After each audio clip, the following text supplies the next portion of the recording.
Од медијаторот Метју Нимиц очекуваме предлог, а решението треба да биде достоинствено.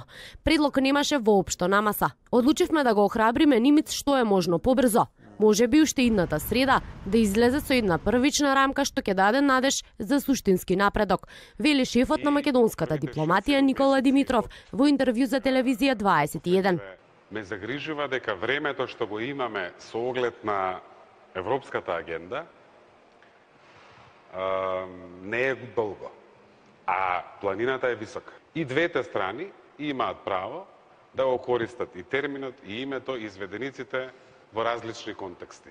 Мислам дека тоа е еден важен принцип што многу често се провајуваше низ претходни предлози на медијаторот Нимиц. Димитров во меѓувреме изјави дека владата има цврста намера да ја вклучи опозицијата во процесот на решавање на спорот со името, додавајќи дека тоа е должност.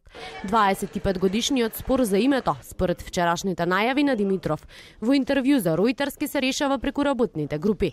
За потпаролот на грчката влада Димитрис Занакопулос пак, промената на уставното име, употреба во внатрешноста на земјата и заложба владата зад себе да го остави иредентизмот, се барањата од официјална Атина за постигнување на решение.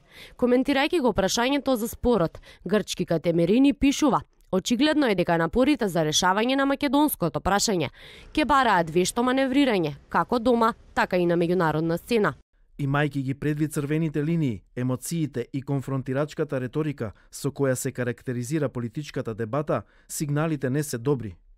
Сепак, владите во Скопје и во Атина од медијаторот Метју Нимиц на престојната рунда разговори закажена за 17 месецов во Њујорк очекуваат иницијална рамка со која суштински ќе се напредне во надминувањето на разликите околу името.